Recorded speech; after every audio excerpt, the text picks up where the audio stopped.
Sweating in the boiling kitchen is the worst, so I spent the last week perfecting the ultimate summer menu. These 5 recipes take barely any effort, but the way they all come together is incredible. We are starting off with the crunchy bruschetta and ending on the best berry crumble I've ever had. Let me show you exactly how fast you can get this on the table. Obviously, it's too hot to be making bread from scratch, so I just bought myself a frozen garlic baguette from the store. After slicing it, I'll bake it according to the instructions on the package. But that's not the main part of this dish. It's actually the topping, which we're gonna make by cutting a tomato in half and scooping out all of its insides. We don't want to eat soggy bread after all. I'll dice the rest into small cubes and transfer to a bowl for later. Next, I'm going to roll up a few basil leaves as tightly as I can and simply slice through. Into the bowl and onto the garlic. I'll crush it, mince it, and you guessed it, into the bowl. To bring it all together, I hit it with a splash of balsamic vinegar, a sprinkle of salt and pepper, a drizzle of olive oil, and give it a mix. Once the baguette comes out of the oven, I'll simply scoop our mixture over it. A generous dusting of Parmesan goes next, and to finish it off, just a drizzle of olive oil right on top. See, that wasn't that bad, was it? The hardest part of this dish is not filling up on it before you actually get to the mains. Now, after I'm done with each meal, I'm gonna see how they rank up in terms of effort versus reward. This bruschetta was extremely low effort, but it was also somehow very high on the reward scale.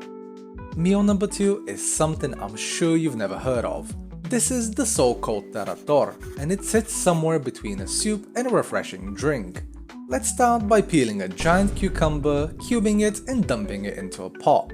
Next up, I'll crush a few raw walnuts and dice them as finely as I can. A few garlic cloves meet the exact same fate, followed by some freshly chopped dill. I'll sprinkle some salt over the top and you'll never guess what comes next. Yogurt. That's right, plain run-of-the-mill yogurt. I'll empty out the container into a bowl and give it a good whisk. Once it's nice and smooth, the trick is to start adding water bit by bit while whisking.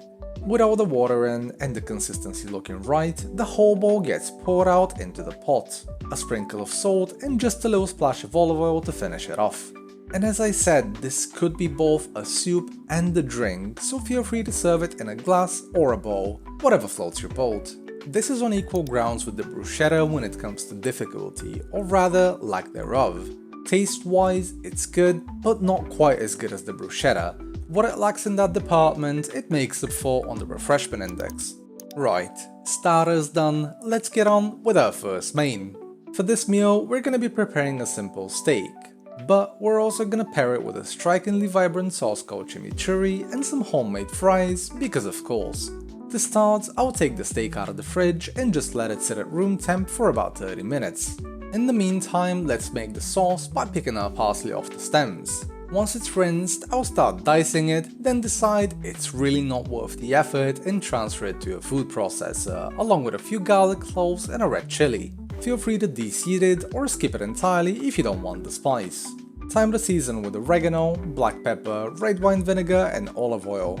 I'll blend the whole thing and then remember that I skipped the salt. Whoops. Anyway, a sprinkle of salt and another blend later and we're done. Before tossing the steak in the hot pan, I'll season it heavily with salt and pepper on both sides. Once it's cooked to my liking, I'll let it rest on a wire rack for about 5 minutes. After giving it time to relax, I'll cut it, plate it with the potatoes and top with our delicious sauce. Now, this is probably the most demanding item on today's menu, but as you can see, it's still quite easy to make.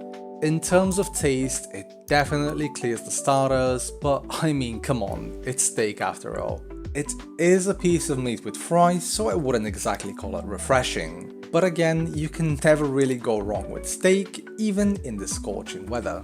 Next on the list is a pasta salad. And you might be thinking, that doesn't sound very refreshing, but it somehow is. Let me show you why.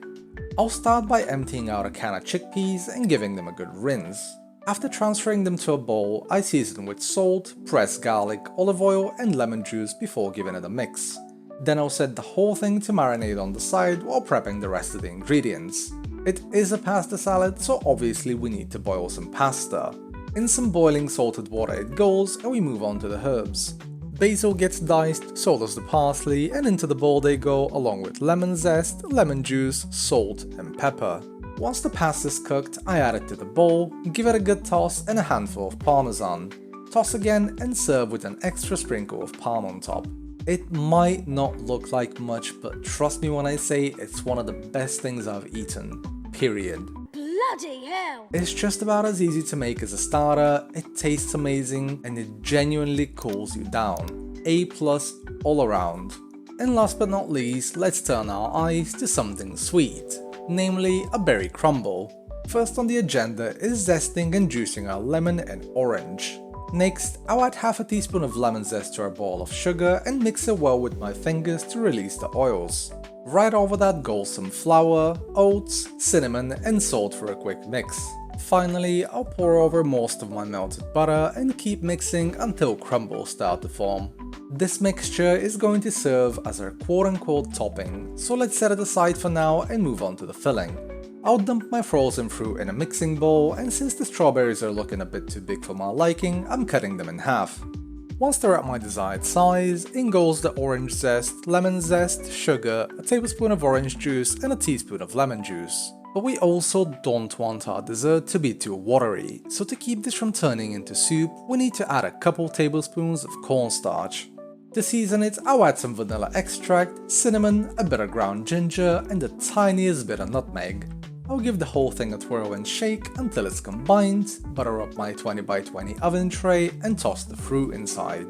Now, if you're wondering why it's all sitting on a separate baking sheet, well, supposedly this thing can overflow and you don't want sugary juices going at the bottom of your oven. I experienced no such thing, but better to be safe than sorry. Topping goes... that's right, you guessed it, on top. And I'll leave the tray to bake on the middle rack of the oven for 35 minutes at 180 degrees. I'll then turn up the temperature to 200 degrees, move it to the top rack and bake for another 35. When it's looking golden and bubbly, I'll take it out, rest it for 5 minutes and dive right in. Honestly, for what this is, it has no business being as good as it is. I thought it was going to be too sweet because we added quite a lot of sugar. But the acidity of the berries and the lemon and the orange that we added seems to have balanced it out quite nicely. So this is definitely something that you want to have in summer. I will not be pairing it up with ice cream, but you can feel free to do so. And enjoy.